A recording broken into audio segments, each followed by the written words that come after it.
The president continues to say in public that banks have almost paid Americans back. That is a lie. The fact is, the TARP, which Congress approved, is only 2% of the trillions of dollars in free money being provided to our banks by the Federal Reserve and the Treasury.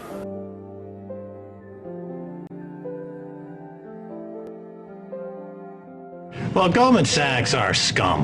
I mean, that's the bottom line. They've co-opted the Treasury Department, the Federal Reserve functionality.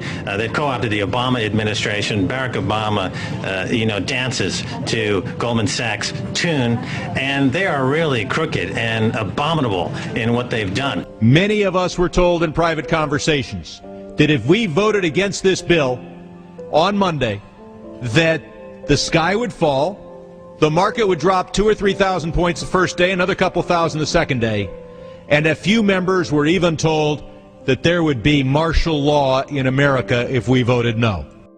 What you're seeing is the largest orchestrated, planned theft in recorded history.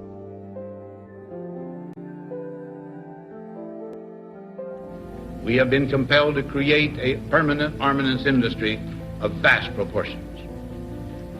3.5 million men and women are directly engaged in the defense establishment.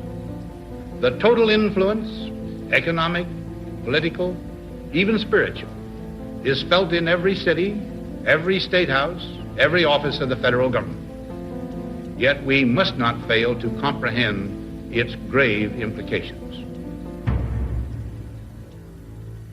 In the councils of government, we must guard against the acquisition of unwarranted influence, whether sought or unsought, by the military-industrial complex.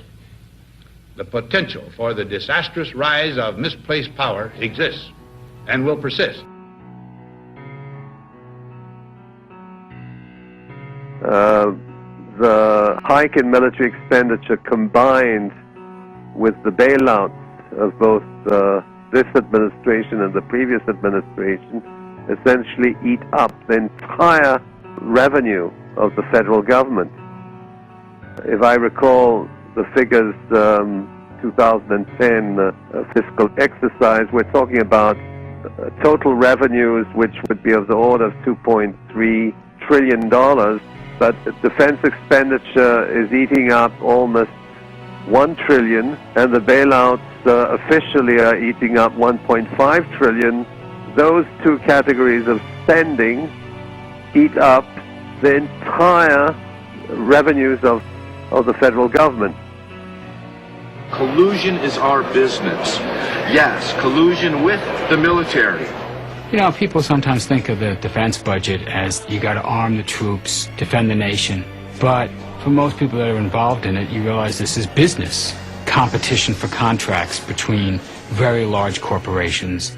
We need to wake up and realize that our real enemies are not in some distant land. They're not people whose names we don't know and cultures we don't understand. The enemy is people we know very well and people we can identify.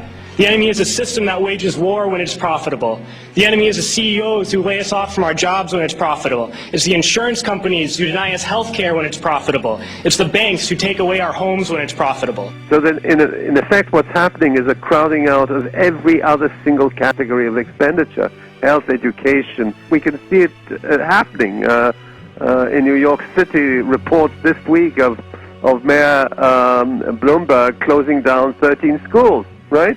By looking at the numbers, one can see how the handouts to the banks on the one hand and the handouts to the Pentagon to finance the war essentially are creating the most serious fiscal crisis in American history. And I say fiscal collapse.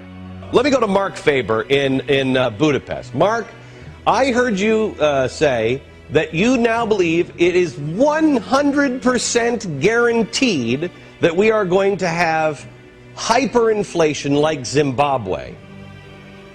Yes, that's correct. The White House says it wants to protect your retirement money. How? by telling you to put more of your 401k in safer investments like government bonds. The concept here is if Washington is on a huge spending spree to print money, it's got to have somebody buying that up.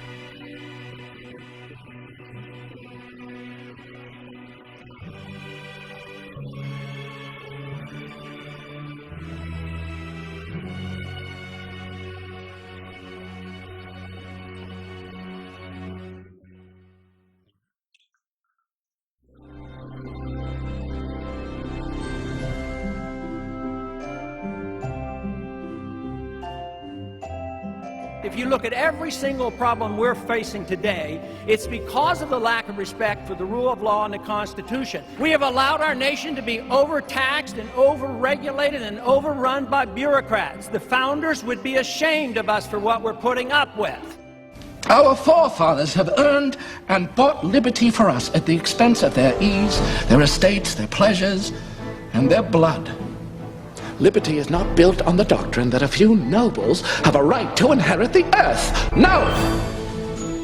It stands on this principle that the meanest and lowest of the people are, by the unalterable, indefeasible laws of God and nature, as well entitled to the benefit of the air to breathe, light to see, food to eat, and clothes to wear as the nobles or the king. That is liberty. And liberty